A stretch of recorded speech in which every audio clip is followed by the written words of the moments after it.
Bonjour, nous nous retrouvons en Pays d'Auge aujourd'hui avec TV76.2 Co, où nous nous trouvons actuellement sur la commune de Beaumont-en-Auge, un petit village typique de la Normandie, du Pays d'Auge.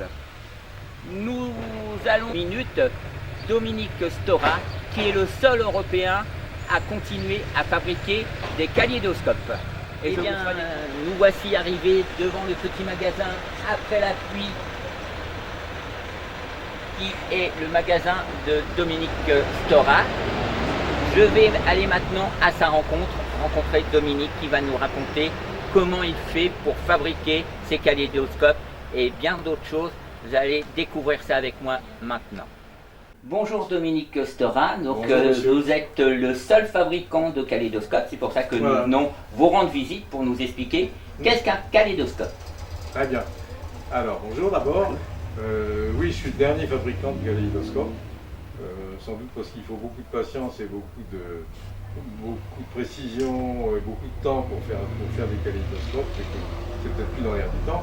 Par contre, le kaléidoscope lui-même, c'est tout à fait lui dans l'air du temps, parce que beaucoup de gens recherchent des objets artisanaux comme ça. Et sortant de l'ordinaire. Sortant de l'ordinaire, curieux et sympathiques. Donc voilà. Et vous avez aussi une boutique de curiosité. C'est ça. Donc on en parlera après. Voilà, parce qu'en fait j'ai une double activité.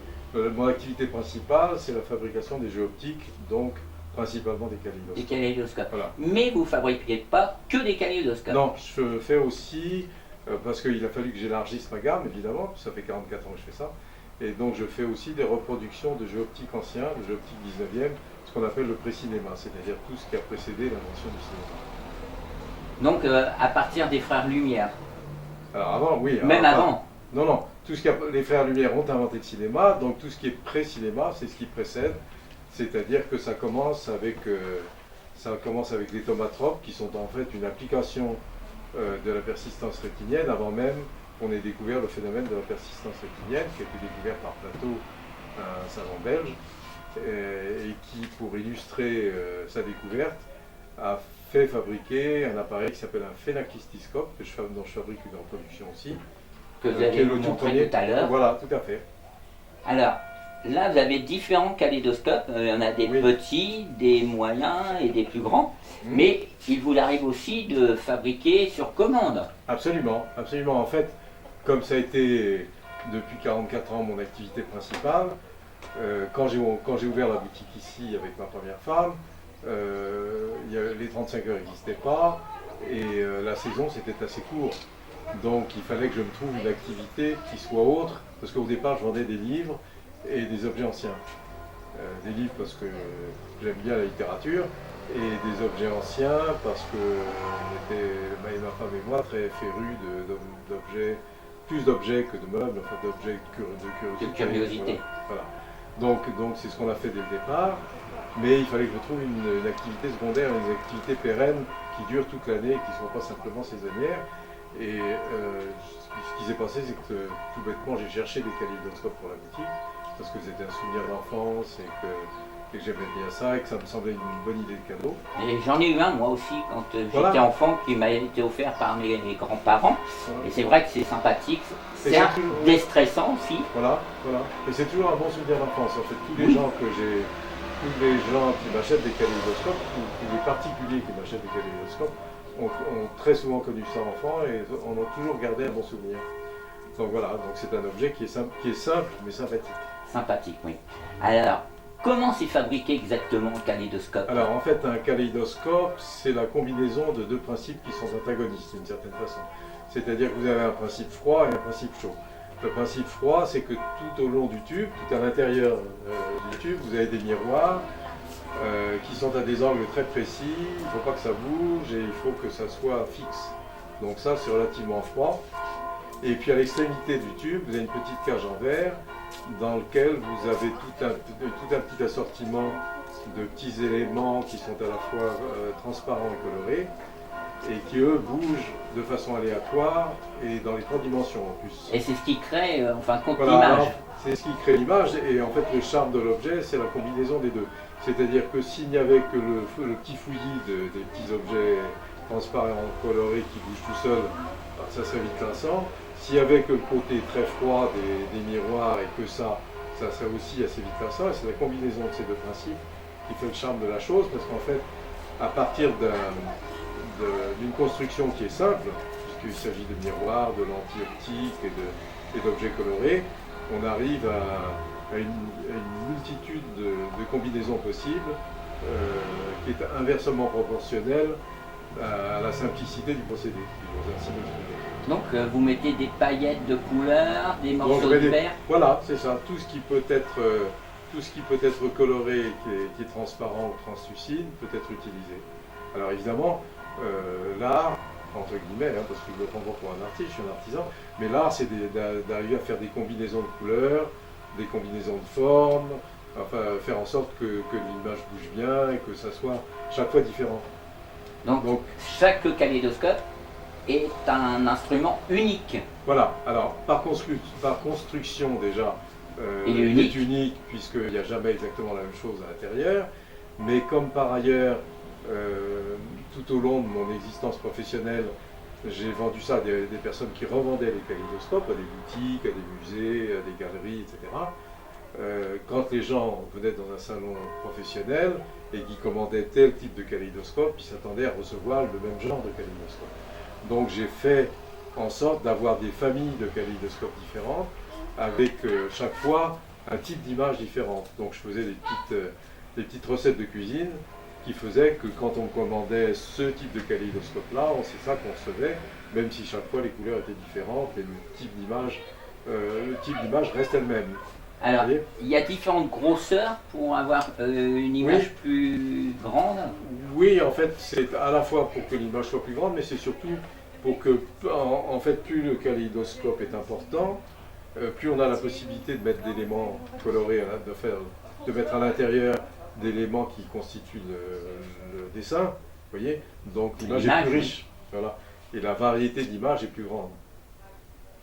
Donc, mais en même temps, il y a une limite, c'est-à-dire que, en fait, j'ai fait des essais alors j'en fais des tout petits, vous voyez, des kaléidoscopes de voyage comme ça, en laiton. J'en ai fait de très gros, mais je me suis aperçu qu'en fait, il y a un rapport entre le diamètre et la longueur qui doit être toujours à peu près identique, et que ça ne sert à rien de faire un kaléidoscope gigantesque. Énorme. Ça n'apporte la rien de plus. grosseur d'une lunette astronomique. Voilà, ça n'apporte rien de plus qu'un kaléidoscope de taille normale. En fait. Il y a une taille idéale qui fait qu'on peut le manipuler facilement. Alors il paraît qu'au Japon, ils sont férus de kaléidoscopes, oui, ils ont même un musée. Absolument, absolument. Il y a un musée à Kyoto que j'ai visité, qui est un très beau musée, intéressant. Alors, il y a des kaléidoscopes qui remontent à des... Alors, le kaléidoscope ne remonte pas au calendrier grec. Contrairement à ce qu'on croit, on dit les Chinois ont inventé ça, comme la poudre, comme le reste, et ça remonte à très longtemps. En fait, non. Ça a été inventé au début du 19e par un savant écossais qui s'appelait Brewster et qui étudiait la polarisation de la lumière. Alors, il n'a jamais donné d'explication sur la façon dont il avait découvert le procédé. Moi j'ai une petite idée, parce qu'à l'époque, pour polariser la lumière, c'était avant que les filtres Polaroid n'existent, on faisait des empilements de lampes de verre. Et donc je suppose qu'à un moment il a dû écarter deux lampes de verre et s'apercevoir que ça faisait une symétrie, un peu comme une rosace, comme les rosaces de cathédrale, un peu, et donc ayant trouvé ça, il a déposé un objet, il a déposé le nom, il a déposé l'objet, et il a fait tout un traité du kaléidoscope. Et après, il est venu les faire fabriquer en France, parce qu'à l'époque, la France était en tête de pont pour tout ce qui était fabrication optique, avant que les Allemands ne nous prennent la... Et puis ça servait peut-être aussi aux médecins pour soigner les yeux, pour les... Alors non. Ça, il m'arrive d'en vendre à des médecins, mais très, très curieusement, ça n'a rien à voir avec les yeux. Une ou deux fois, j'ai eu des dames qui sont venues m'en acheter, et puis en discutant, je me suis aperçu qu'elles étaient orthophonistes.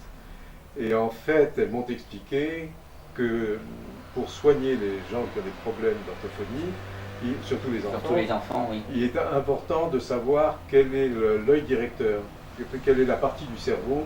Soit l'hémisphère droit ou l'hémisphère gauche. Exactement. Et en tendant un kaléidoscope à un enfant, auquel on ne peut pas expliquer ses problèmes d'hémisphère, instinctivement, il porte L'objet à l'œil. l'objet à l'œil, ça permet c'est de déterminer l'œil directeur. l'œil directeur. Voilà. Ça, et puis bon, c'est vrai que ça a un effet calmant, apaisant. Alors, bon, ça peut être utilisé aussi sur le plan médical, mais c'est pas le but du jeu. Voilà. Eh bien écoutez, nous vous remercions. Je Et vous en prie. par contre, vous en fabriquez combien à l'année? Alors, au départ, la plus grande quantité que j'ai fabriquée en 44 ans, en un an, c'est 15 000. C'était une époque où je faisais des salons un peu partout dans le monde, au Japon, aux États-Unis, en Allemagne. Enfin, j'ai fait des salons un peu partout et j'en faisais plusieurs par an. Et donc, à l'époque, alors, j'avais plusieurs collaborateurs, dont un qui s'appelle Jean-Luc, qui est resté avec moi plus de 25 ans. Donc à l'époque, on fabriquait des grosses quantités. Mais maintenant, j'ai un âge certain. Et Vous donc, avez baissé le voilà, nombre de voilà. C'est-à-dire que constructions. j'ai eu des problèmes de santé qui ont fait que je ne peux plus faire de salon professionnel, c'est trop fatigant. Et donc, je me contente de vendre par Internet, puisque j'ai un site sur Internet, et puis dans la boutique. Donc, évidemment, les quantités de ce que je fabrique sont beaucoup plus restreintes. Alors, l'ordre de prix, ça va de... Alors, l'ordre de prix, ça va en faisant très large. Pour ce qui est de ceux en carton, de 20 à 39 euros, hein, les plus gros étant ceux-là. Ça, ce sont des Thomascope, c'est un autre objet. Alors, on va en parler tout à l'heure des Thomascope. Thomascope. Et ceux qui sont en laiton, enfin en matière précieuse, en bois précieux, etc., ça va de 80 à 300 euros. D'accord. Et vous avez eu des commandes particulières Oui, j'ai eu gens souvent, oui, alors non seulement j'ai vendu à des revendeurs, enfin des boutiques, ou des galeries, ou des boutiques de musées, etc., mais j'ai aussi vendu à de grandes entreprises, comme Hermès, Chanel, enfin, beaucoup d'entreprises qui m'ont passé commande de kaléidoscopes pour faire des cadeaux à des clients, ou pour vendre carrément. Et donc, dans ces cas-là, j'ai fait des choses personnalisées. Alors, parlez-nous maintenant des Thomascope. Alors, Thomascope, Quel est le principe Voilà. C'est complètement différent du kaléidoscope? Ça l'est sans l'être. C'est-à-dire que c'est un peu le même principe.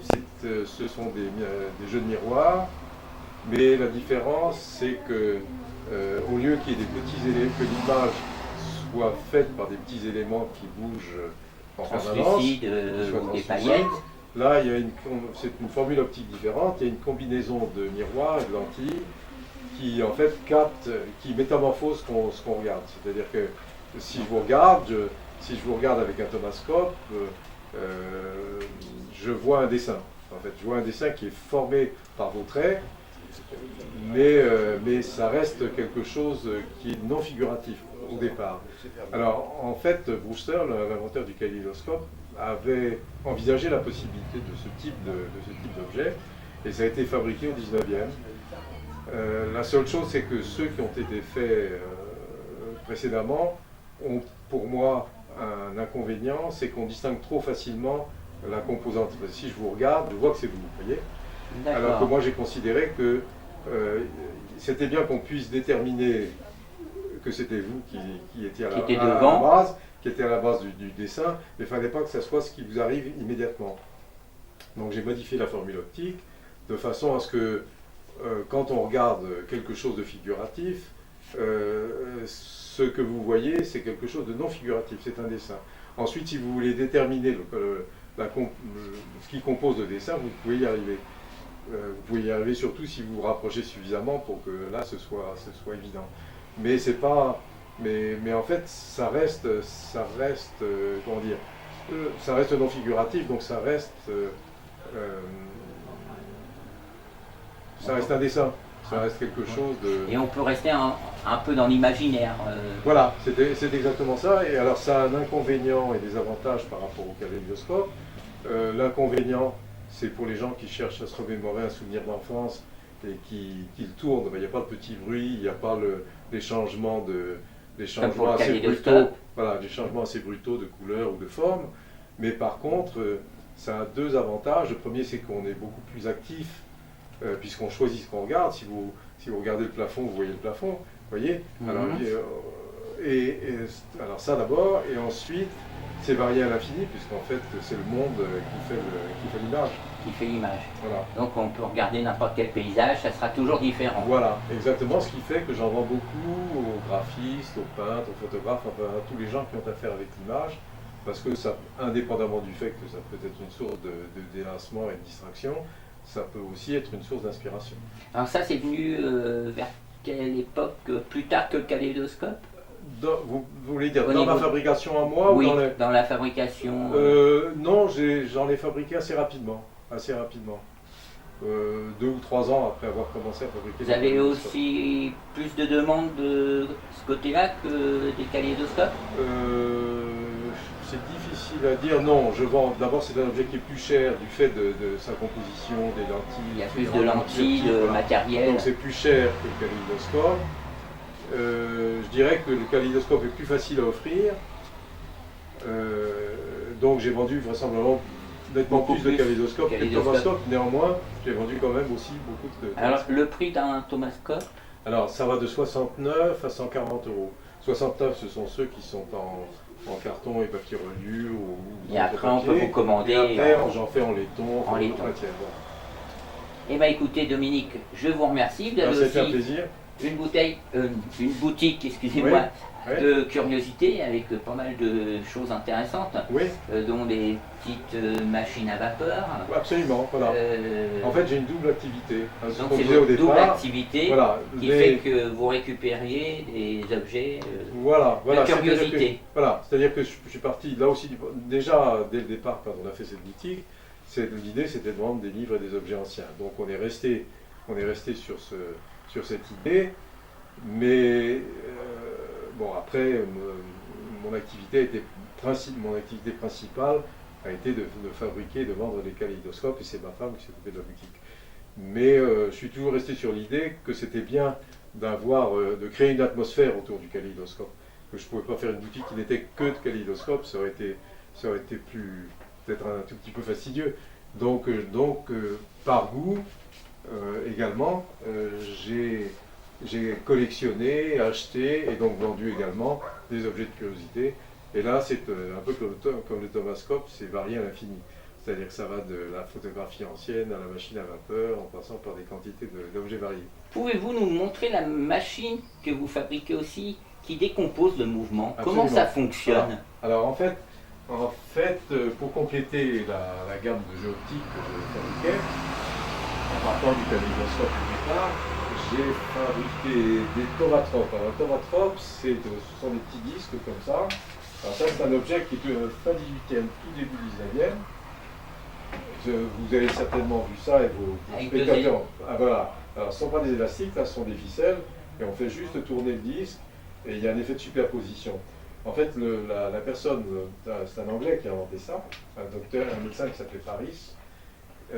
Il a en fait mis en pratique la persistance rétinienne avant même qu'elle soit découverte. Alors la petite histoire dit qu'il a fait tourner une pièce de monnaie et qu'il s'est aperçu que les deux faces de la pièce de monnaie se superposaient. Alors je ne sais pas si c'est la vérité, mais ça correspond en tous les cas à l'objet. Donc ça c'est vraiment le premier objet optique, mais il n'y a pas d'animation, il n'y a pas de mouvement. Alors une vingtaine d'années après, un savant belge qui s'appelait Plateau, On va se par là. voilà, qui était On va suivre. un médecin et un physicien, a découvert le phénomène de la persistance rétinienne. Et donc pour le mettre en exergue, pour montrer que ça fonctionnait, il a fait fabriquer cet objet, il a demandé à son beau-frère qui s'appelait Madou, je crois, et qui était dessinateur ou peintre, de lui faire des disques illustrés. Et donc il a fait cet objet qui s'appelle le phénakistiscope. Alors ça a eu plusieurs noms par la suite. Et le principe, c'est qu'il y a un système de fente qui décompose et recompose le mouvement. Quand on fait tourner l'objet, si on le regarde sans regarder à travers les fentes, on voit strictement rien, parce qu'on voit l'infini. Et par contre, dès qu'on regarde à travers les fentes, on voit une image qui s'anime. Et alors il faut se mettre à la place évidemment des contemporains qui au début du 19e siècle n'avaient évidemment aucune idée de ce que pouvait être un dessin animé ou une image animée, et pour eux, ça a été une découverte absolument. Oui, maintenant on est passé au numérique, tout voilà. se fait par numérique, Exactement. par trucage. Voilà, mais en fait, c'est grâce à ça qu'on y est arrivé. Alors j'ai fait ça, j'ai refait aussi un autre objet qui est exactement sur le même principe et qui s'appelle le Fantascope, qui est une version qui a été commercialisée en Angleterre du Phénakistiscope, qui est un peu plus complexe parce qu'en fait il faut le regarder de dos dans un miroir. Vous voyez, on regarde à travers les fentes dans une glace. D'accord, et c'est le miroir qui renvoie. Alors ça a aussi un avantage, c'est que ça double la focale, enfin la distance focale, ce qui fait que l'image est plus nette qu'avec le Phénakistiscope. Mais en même temps, c'est moins agréable à utiliser parce qu'il faut vraiment l'avoir un peu dénudé et c'est pas très facile à tourner. Et les disques sont des disques différents des disques des Phénakistiscopes. Et enfin, j'ai fait aussi un autre objet, qui est l'objet qui est en vitrine là-bas, qui s'appelle un praxinoscope. Ça, c'est un autre, c'est un Français qui s'appelait Reynaud, qui a mis ça au point. Il a commencé par faire une toupie qui s'appelle la toupie fantoche, qui est une toupie avec des miroirs, qui tournait sur un disque illustré et qui reprenait l'idée du Phénakistiscope. Et après, il y a eu, à la suite du Phénakistiscope, il y a différents artisans ou artistes ont fabriqué des objets qui s'appellent des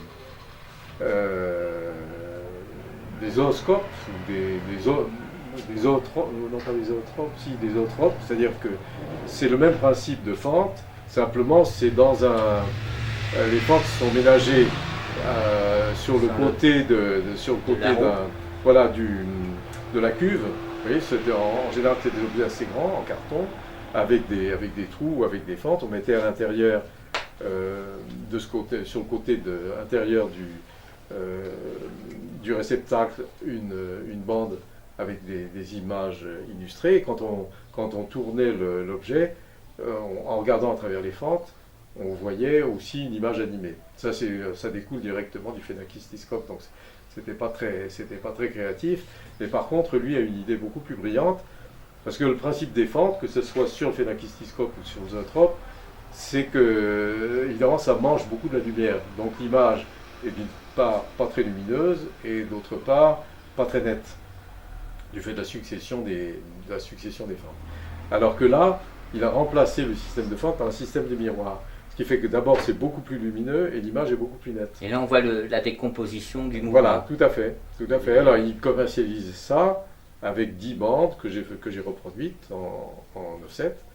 Et j'ai fait refaire, enfin j'avais un copain qui était repousseur en laiton.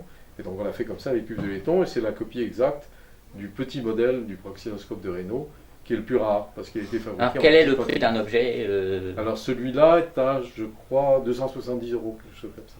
Avec les 10 bandes, les 10 bandes différentes voilà, qui composent l'instrument. Voilà, et il m'est arrivé d'en retrouver régulièrement dans des ventes spécialisées de curiosités optiques ou d'antiquités optiques. Alors très honnêtement, les gens mettaient belle reproduction du praxinoscope de Reynaud, et ça se vendait assez cher.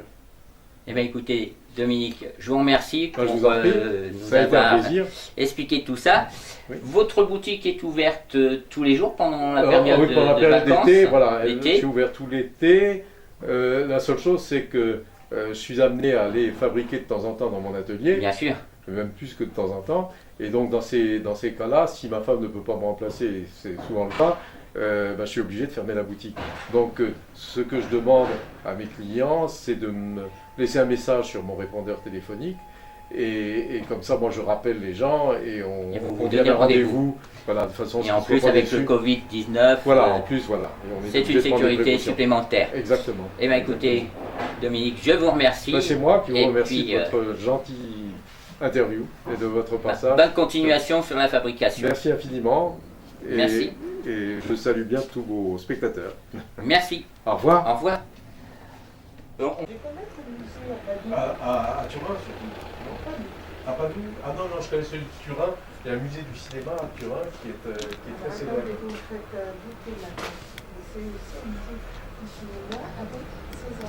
Oui.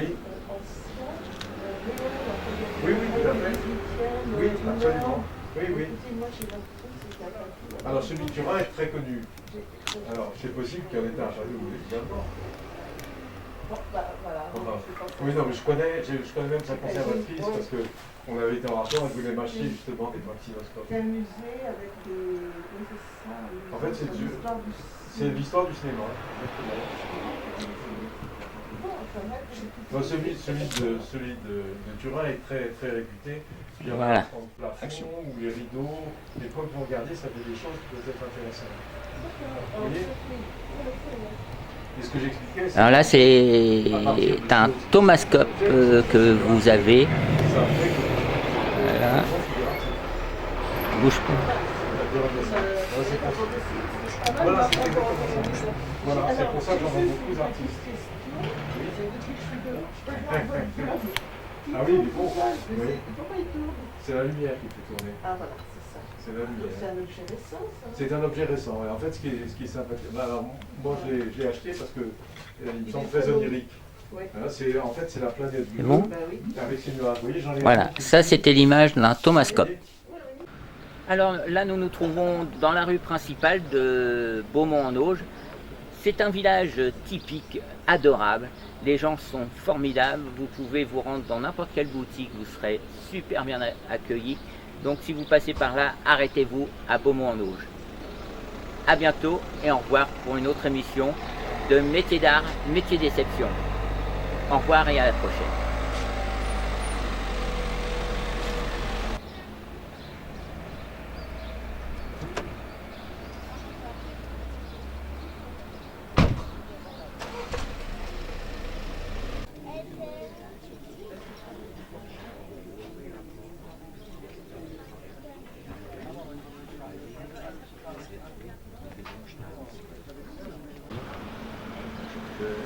Marrant, ça.